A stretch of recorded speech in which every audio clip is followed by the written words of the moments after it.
6. 행복한 사람이 되고 싶다면 독서를 해라.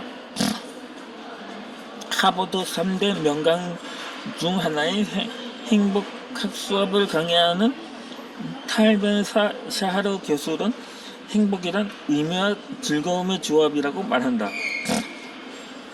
우리는 행복을 위해 공부하고 일하면서 타인들과 사회적 관계를 지속한다. 내가 가지는 행복의 기준은 언제나 돈이었다. 결혼하기 전 혼자일 때도 그랬고, 결혼 후 아이가 태어나면서 더더욱 돈이 먼저였다. 행복의 우선순위를 경제적 여유로움에 바탕을 두었다. 빚을 지고 추락하자마자 딸이 태어나고 식구가 늘어나는 걸 실감하며 돈은 나에게 절대 행복의 지표였다. 우리는 내일의 행복을 위해 지금의 고난을 이겨나가고 인내하며 때론 고통을 감내한다. 취업하기 힘든 요즘 세대엔 더더욱 오늘의 행복을 밀어두고 남들보다 하나라도 다름을 위한 스펙을 쌓기 위해 기꺼이 고난과 역경을 선택해 이겨내고 있다. 매일 밤 벽제 공동묘지를 넘어야 보이는 거래처 공장의 골판지 원단을 머리에 이고 달리면서 문득 지금의 고생이 나중에는 우리 가족의 웃음이 든다는 생각에 이럴 때마다 슈퍼맨으로 변신하게 해주었다. 나에게 행복은 다음날을 걱정하지 않아도 되는 넉넉함이었고, 남의 집살이가 아닌 내 집을 갖는 것이었다. 뚜렷한 하나의 목표에 집중하는 것, 그리고 그 밖에 모든 산만한 것들을 거부하는 데에 성공이 달려있다고 에마 코소트 홈킨스는 말했다. 나는 오로지 신용불량자와 파산이라는 좋지 않은 상황을 이겨내려는 생각만 가졌다. 그러면서 나폴레옹 힐의 책을 기초로 본격적인 자기계발 서적을 보게 되었다. 책을 읽는다고 돈이 생기는 것도 아니고 아파트를 구매할 기회가 오는 것도 아니다. 하지만 내가 가지는 생각에 공감해주고 위로해주며 동기부여가 되기도 한 유일한 동반자였다. 무엇보다 생각을 오염시키지 않고 집중하는데 도움을 주었다. 사실 더는 인생의 추락을 막고자 했던 나만의 바람이기도 했다. 나는 지금까지 여러 직업을 거쳤다. 남들은 한 우물만 파야 한다며 한 직장에 오래도록 다니지만 당시의 상황에서는 한 푼의 동전이 내겐 너무도 소중했다. 군인, 대리운전, 카드 단말기 영업사원, 대형 화물차 운전기사.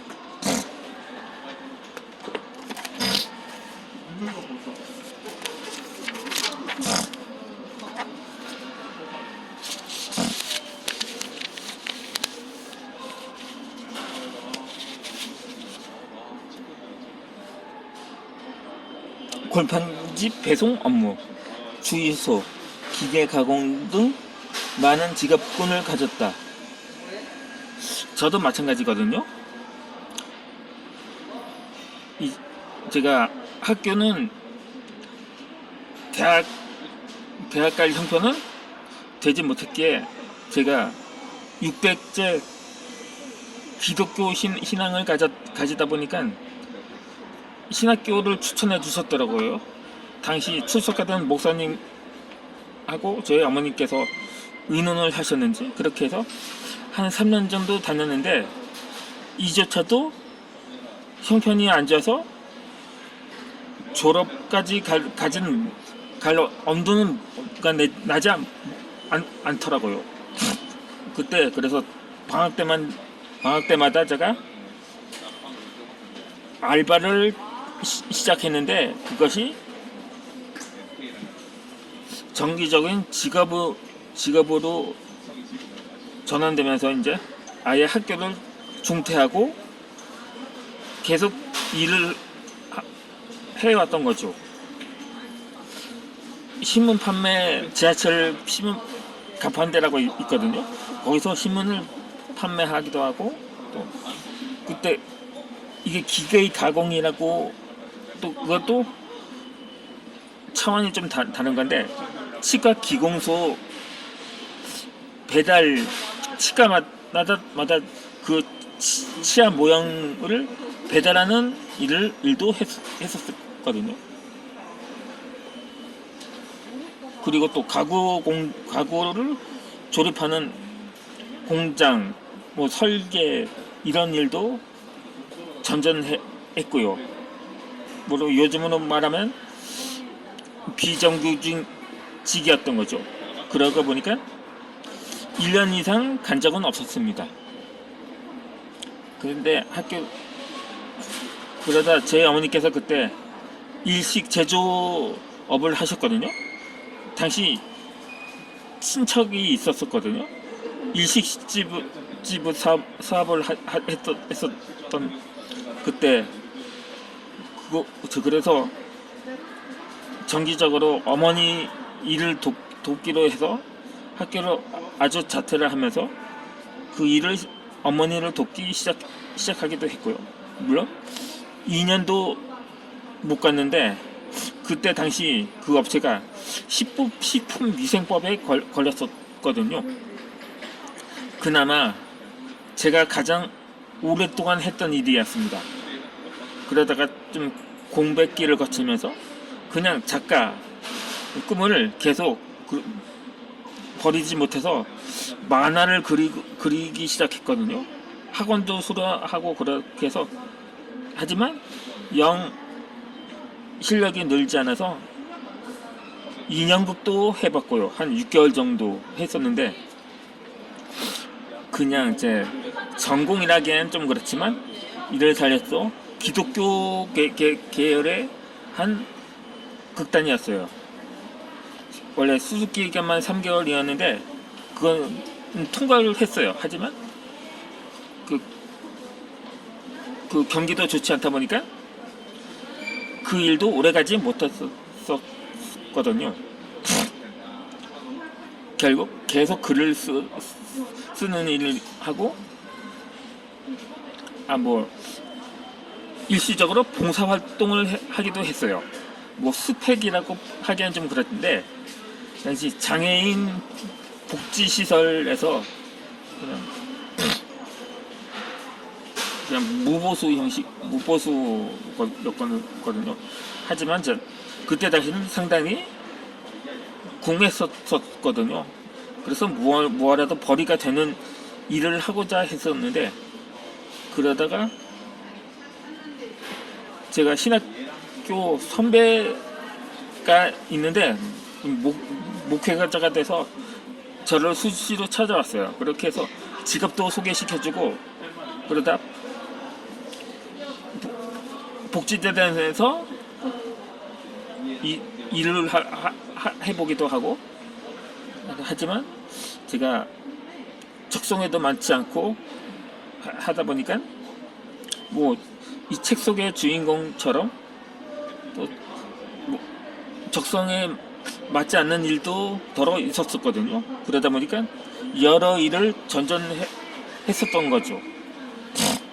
그게 그냥 어렸을 때부터 꿈이어서 그냥 작가가 되려는 마음이 있었거든요.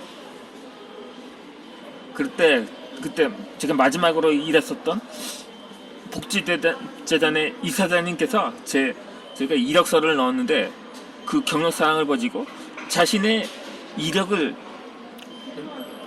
글을 써보지 않겠냐고 거의 제게 말씀을 하셨어요. 당시 베스트셀러 하면 그 이사장님의 일대기가 거의 흡사한 내용이더라고요. 이승복 저자의 기적은 당신 안에 있습니다 라는 책이었는데 그 경력이 국가대표 선수 출신이었거든요. 이승복 작가는 체조 선수 출신이었고 복지재단 이사장님은 유도 선수 출신이었어요. 그런데 연습 도중에 사고로 장애를 겪게 된 것도 같았어요. 그러고 보니까 뭐랄까 호박이 넝쿨째 들어왔다고 생각을 했었던 거죠. 그렇게 그 책은 물론 책이 출간이 됐습니다. 하지만 거의 뭐 5년이 걸렸어요. 한 출판사에서 승인받기까지. 그러다 보니까 또 트렌드도 지나고 그러다서 당초 제목과는 달리 거의 뭐 학술서 형식으로 책이 나왔었던 거죠. 그렇게 지금 제가 사실 작가의 꿈을 그나마 그 미련을 버리지 않았거든요. 그냥 북튜버 형식으로 지금 오늘에 이른 셈이죠. 좌우지간 본문으로 다시 넘어가도록 하겠습니다. 이 영상 시간도 얼마 남지 않았는데 일단 마무리를 하겠습니다. 주유소 말단 사원으로 아르바이트 학생들과 함께 뛰어다니며 읽은 조지라도 최고의 하루는 이를 대하는 자세와 그날의 기분이나 감성 탓으로 한 명의 고객을 소홀히 대해야 한다면 자신에게 어떤 파장의 결과가 나타나는지를 일깨워 주었다. 나는 마인드를 키워야 했다. 더욱 빠르게 진급하고 연봉을 올리는 유일한 해결책은 마인드를 새로이 변화시켜야 했다. 이는 어느 날 갑자기 변하고자 한다고 변하는 문제가 아니다. 나는 여러 성공자의 책을 읽으며 동기부여를 받고 힘을 얻었으며 삶을 지향하는 에너지로 삼았다. 가장 적은 돈으로 나를 그들과 같은 마인드로 성장시키는데 독서보다 더한 건 없었다. 그로부터 나는 1년 만에 한 지점을 총괄을 하는 지점장으로 승진했다. 독서는 언제나 강요하지 않아도 뛰게 만들었고 눈치 주지 않았음에도 가슴 뛰게 만드는 말씀 없는 스승이었다.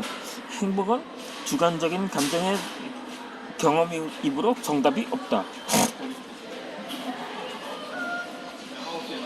어떤 일을 꾸준히 해대는 일은 쉬우면서도 가장 어려운 일이다. 나의 행복을 남들이 갖지 않는 무언가를 통해 빠르게 성장하는 데 초점을 맞추었다. 이를 통해 인정받아 경제적 어려움에서 벗어나는 것 뿐이었다. 눈에 보이지 않는 마인드를 갖추기는 마치 무도인들이 매일 주먹을 단련해야만 언젠가 강해지듯이 꾸준히 무언가를 통해 생각을 오염시키지 말아야 한다. 그 무언가가 내겐 독서였다.